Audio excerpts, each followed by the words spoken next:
Good day everyone, my name is Regine A. Reyes, and for today, we are going to tackle about the program flow or the conditional statement. So basically dito, pag-aaralan natin kung paano nga ba natin makokontrol yung execution ng program natin, kung paano natin gusto yung pagkakasunod ng program natin na ma-execute. So before that, let's have our learning outcomes. Number 1, discuss the program logic formulation. Number 2, discuss the Java selection condition structure. Number 3, explain an appropriate program solution. Number 4, using different condition statement. And lastly, create an appropriate program solution using different condition statement. Control structure. So control structure is the building blocks in programming that determine the flow of execution or the order in which instructions are carried out. So dito sa control structure, dito natin i-control yung flow ng execution. So we have two types of control structure. Number 1 is the decision control structures. So dito, ina-allow niya yung program na magkaroon ng decisions para ma-execute yung certain code na nalagay mo doon. So, kailangan niyang ma-meet yung decision para mag-proceed siya doon sa statement na ilalagay mo. While repetition control structures allow a program to repeat a block of code. Sabihin, dito pumapasok yung loop. Hindi mo na kailangan ulit-ulitin yung code na ilalagay mo. For example, gusto mo mag-print ng 10 mango. Hindi mo na siya kailangan i-type ng isa-isa pa. Ilalagay mo na lang siya sa repetition control structures or yung isa doon sa mga loop. Pwede kang gumamit ng while, do while, and ayun. Next. So, sa decision control structures, meron tayong tatlong statement. If statement, if else statement, and if else if statement. Sa if statement, an if statement is a program control structure that lets your program make decisions. It runs certain code on specified condition is true. So dito, maglalagay ka ng condition at yung nasa loob ng condition na yun, hindi yun magpaproceed doon hanggat hindi nami-meet yung condition na nilagay mo. Ibig sabihin, yung nasa loob ng brackets na yan, hindi yan magpaproceed dyan kapag hindi nag-true yung condition na nilagay mo. For example, ay ito yung syntax niya. If, tapos parenthesis, condition. So, sa loob ng parenthesis na yun, nandun nakalagay yung condition. Habang yung mga condition, yung mga code mo na gustong i-execute nasa loob ng braces. So, example of if statement. So, dito nakalagay na ang value ng age ay 18. Tapos nakalagay dito, if age is greater than or equal to 18, magpa-proceed siya sa system printout, you are an adult. So dito yung ginagamit nating statement ay if. Isa lang siya. Ibig sabihin, hindi siya magpiprint hanggat hindi nagtutrue yung condition na nilagay mo. So yung condition ulit ay nasa loob ng parenthesis. While yung set of code na gusto mong i-execute ay nasa loob ng braces. So dito, nakikita nyo sa flowchart, ito, ginagamit yung diamond na yan, diamond symbol, kapag condition yung ginagamit mo. Usually ginagamit kapag if na yung if or if else, basta yung nasa loob ng control structure, ayan ginagamit. So meron tong dalawang sanga, true and false. So, kapag nagtatanong dito sa condition na kung yung age ba ay greater than or equal to 18, kapag nag-true, magpiprint ng you are an adult. Ito. Kapag hindi naman nag-true, nag-false siya, mapiprint yung next na condition. Yun. Next, if-else statement. An if-else statement in Java is used to perform one block of code if a condition is true and another block if the condition is false. Ito yung syntax niya. If, sa loob ng parenthesis, condition, then magpiprint yung nasa loob ng braces. Tapos maglalagay ka ng else. Yung else pala, ano yun? Pang default yun. So, meron na tayong true and false. Example of if-else statement. Ganon ulit. If age is greater than or equal to 18, then print you are an adult. Else, print you are a minor. So, dito may kita nyo na tinanong ulit sa condition kung yung age ba ay greater than or equal to 18. Yung age na nakalagay dito ay 16. So, 16 is greater than or equal to 18. So, false. So, ang mapiprint dito, you are a minor. Kapag yung age ay greater than or equal to 18, ito yung magpiprint. Yan. Next. Nested if statement. A nested if statement is an if statement inside another if statement. It is used when you need to check multiple conditions where one condition depends on another. Dito may kita nyo ito yung syntax ha. Sa loob ng if statement, meron pang isang if statement. So, ang tawag dito, nested if statement. Ibig sabihin, meron siyang nasa labas at meron siyang nasa loob. So, itong pinakaunang if statement, ito yung outer statement. So, yung pangalawa, ayan yung inner statement. Example of nested if statement. Okay. So, int age is equal to 20. If age is greater than or equal to 18, tapos proceed sa another statement, which is yung if, if age is greater than or equal to 18, pag nag-true, magtatanong siya if may ID ba. Ito. Next condition, has ID. Tapos kapag nag-true, magpiprint yung you are allowed to enter. Kapag nag-false naman, ito, else. Kapag nag-false, you must present an ID. So, kung tinanong yung age niya kung greater than or equal to 18, tapos nag-false, dito na siya papasok sa you are not allowed to enter. Okay? So, basically, yung nested if, ano lang yun?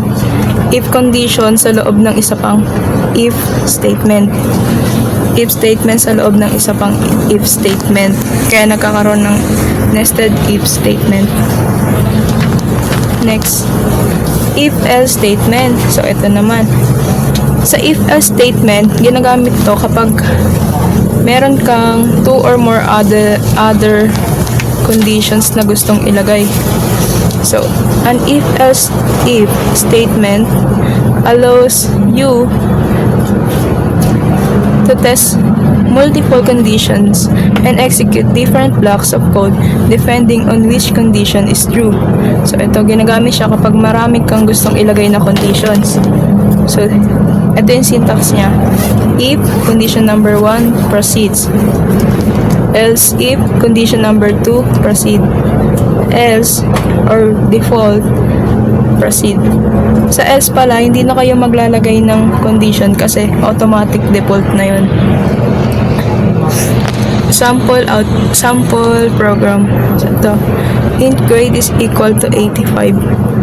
If grade is greater than or equal to 90, print excellent. Ito yan. Condition, grade is greater than or equal to 90. Kapag nag-true, magpiprint yung excellent. Next, else if, pag nag-false, sabihin hindi siya greater than 90, papasok siya sa next condition. Yung grade is greater than or equal to 75.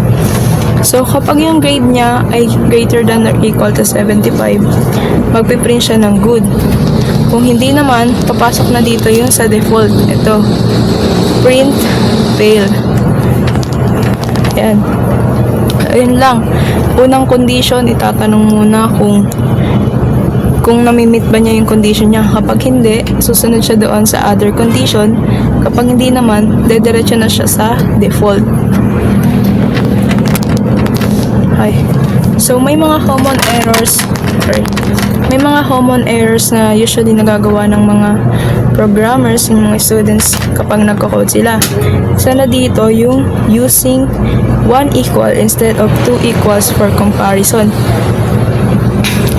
The single equal sign is an assignment operator, not a comparison operator. Using it in an if statement will cause a logic error. So, tandaan na yung 1 equal sign, ginagamit to kapag mag-a-assign ka ng value sa assignment operator. While, yung double equals, ginagamit to kapag magko-compare ka ng dalawang value. For example, yung value ng grade at yung value ng age. Ganon. For example ng isang single equal sign.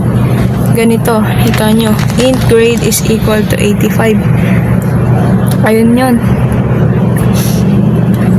Ito naman yung sa example ng comparison. Sabihin, pinagko-compare kung yung grade ba niya ay 85. Ganun lang. So, nakita nyo, nakalagay doon sa room na int grade is equal to 85. Tapos yung nilagay niya sa condition, grade is equal to 85. So, hindi na siya comparison. Nagiging assign operator na siya. Yan. Next. Isa pang common errors na nagagawa ng mga programmers ay yung writing else if instead of else if. Else if with na one word instead of else if na two words. So yung in Java, else if must have a space between the two words. Tandaan natin na yung Java ay sensitive language. Ibig sabihin kung ano yung name na nilagay mo doon, kung ano yung syntax na sinasabi ng Java, ayun dapat yung ilalagay mo. Huwag ka nang gumawa ng sarili mong syntax yan. Ayun. So, dito sa row, makikita nyo na if score is greater than or equal to 90, print excellent. Else if, na one word lang, score is greater than or equal to 75, print good. So, mag-error yan kasi wala namang else if na syntax sa else if na one word syntax sa Java. So, ang correct nun, two words na else if, may space. Next, missing Boolean condition. The condition inside an if statement must evaluate to true or false. Example, int number is equal to 0. If number, print, system print out, this is incorrect. Bakit siya wrong? Kasi, yung nilalagay natin sa condition, Boolean expression. Ano yung Boolean expression? So, yung Boolean, true or false lang siya. So, dito nilagay lang number. Sabihin, parang nagpiprint ka lang ng value ng number. Hindi mo tinitignan kung true or false ba yung expression. So, ang tama ay ito. If number is equal to 0, is 0, system print out, this is correct. Sabihin, tinitignan kung yung number ba, kung yung value ba ng number ay 0. Next. Last, switch statement. So, a switch statement allows a variable to be tested for equality against a list of values. Each value is called a case, and the variable being switched on is checked for each case until a match is found. Example, switch expression. So, sa expression, nilalagay dito, for example, yung variable na gusto mong int age is equal to, int day is equal to 3. Yun. So, ilalagay mo dito kung ano yung variable name na nilagay mo dun sa integer. So, ilalagay mo dito, day. Tapos, case value 1, case value 2, default. Example. Ito. Yan. int day is equal to 3. So, ayan. Yung value ng day natin ay 3. Gumagamit tayo ng integer, tapos yung variable name, day. Sa switch, nilagay natin yung expression niya na day.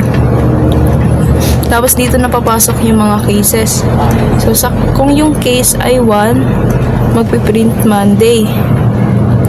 Kung hindi naman, punta siya sa case 2. Tapos, titingnan kung yung case ba ay number 2. Kapag hindi, lilipat siya sa case number 3. Tignan kung yung case ba ay 3. So, dito, yung mga pangalan ng cases, ayun yung titignan kung tugma ba doon sa value ng nasa expression mo. So, yung value na nandito sa expression natin ay 3. So, i-check niya dito kung saan siya magtutugma. So, dahil yung value ng expression natin ay 3, tapos meron tayong case 3, ito yung magpiprint, Wednesday. So, meron din ditong default, kagaya nung sa if-else statement, yung else, meron din dito na default. Sabihin, kung walang tumama dyan sa lahat ng mga cases na yan, dediretso siya dito sa default. Ito, sample flowchart. So, case 1. Ayan. So, case 1.